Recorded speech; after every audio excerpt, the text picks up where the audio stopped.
You may know Chris, the radio personality, the party promoter, or maybe you might know Chris from real estate. But today, we'll learn more about Chris, the man.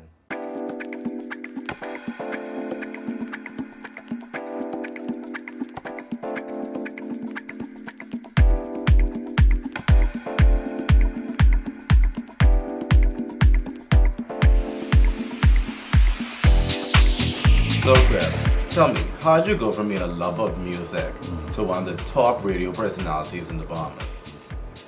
I mean, it's something, I guess, that came natural. I guess it helps to have a good voice and a real conversational tone.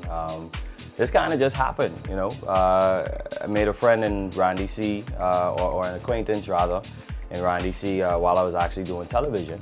A TV show and an open mic show around the same time, and you know, I kind of just said in jest to Randy while he was at another radio station, you know, I can't wait until I get on your side of this table. And that was maybe in about 2009, and about 3 years later, on a Friday morning in February, Randy C called me, and the station launched the July after that, and that was 2012, and here we are 5 years later. So where would you say you picked up your skills? Did you just learn as you went, or like how did you come about to be one best?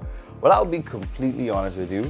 If you take a look at this board, there's a lot of buttons, a lot of lights, and I won't sit here and say that I just came into this knowing exactly what to do, or even though I'm somebody, a lot of people may see me out and about, whatever the case may be, and I can kind of talk to anybody, anywhere.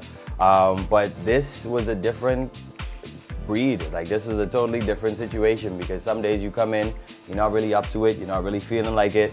And, I always say you kind of have to talk to everyone and no one at the same time. Yours truly, J. Chris, blazing the fire for you in this edition of The Takeoff, going straight up until 10 p.m. And you know exactly what we got coming for you a little later on. From 8 to 10 p.m., we're going to be playing all the hottest songs in your Inferno Mix. The Thursday Night Inferno Mix, getting your weekend started with all kinds of hits. DJ Beats on the ones and twos, alongside you know who. Now, working for a radio station, there must be plenty of perks. I'm sure you get invited to every single party that's going on. Right. Tell us about some of the perks of working for a radio station. Man, it's a double-edged sword, really, because the invites are there, and I appreciate every single person that has an event and invites me and wants me to be there. But it gets kind of crazy when you just want to have a quiet, calm weekend, and just maybe stop in somewhere for something to eat and something to drink, and then go home. So beyond the radio, beyond your 9 to 5, what is it that you do with your spare time? Sleep, lots of sleep. I like sleep. I don't get to sleep during the week. I work a lot. Right now, I'm on like 16-hour days from like 5:30 in the morning until about 11:30, 12 at night. So it's a long day, 4 or 5 hours of sleep during the week. So Saturday, Sunday, sleep, chill. Start all over again on Monday. What's some advice that you would give to others who are interested in getting into this field? Like, there's a lot of young people out there. Yeah. I'm sure they come hitting you up. They're like, I want to get in the studio. I want this is my career path. I want to be a radio personality. What is the advice that you give to them? Just keep at it and try one way or another to get in the game. Like, there's some people that may have hit me up that, say that they want it, but, things are happening out and about, and that's their networking opportunities, just about every weekend. Go to a live show. Go to a show where a popular live band is playing, because more than likely you're going to be able to meet the people from the band. They ain't going to bite. They more than likely know the radio personalities, they know the TV hosts, they know the DJs, and you start networking from there. Something you shared on social media how you've in the past lost everything and now you've gained it all back. Can you give the viewers some advice or some encouragement on how they too, maybe they're feeling right now that they've lost everything, like how things can turn around?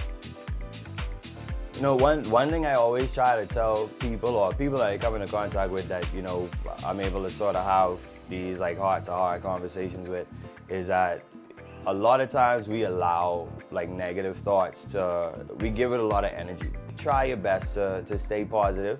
through, joy wouldn't exist if it wasn't for pain. Sometimes you have to have conflict in order to be able to see some opportunity to do better. With that post, there's a lot of detail that I could go into, but I think I really said it all right there. You gotta stay driven, you gotta stay determined, and you gotta know that you want to move forward and kind of do the best for yourself, regardless of the obstacles that come your way. When do you feel most alive? Man, every day. It's like I've been, kind of reiterating. It's all about the positive vibes, man. I feel like once you into what you into, you passionate about life, and you passionate about making something of yourself and just being. That's when you should, at every step of the way, you should feel alive. Of course, there's gonna be some lull, kind of dead moments, but every moment should be moving towards feeling even more alive. Whether you like to, create, you're an artist, you like to paint, you like to draw. For me, I love music. I come in here and I listen to some of the same songs every night, and I enjoy them like I hear them for the first time. So it's all about sort of having that mindset and having that I guess freedom to allow your passion and your creativity to take over, and that's when I feel most alive.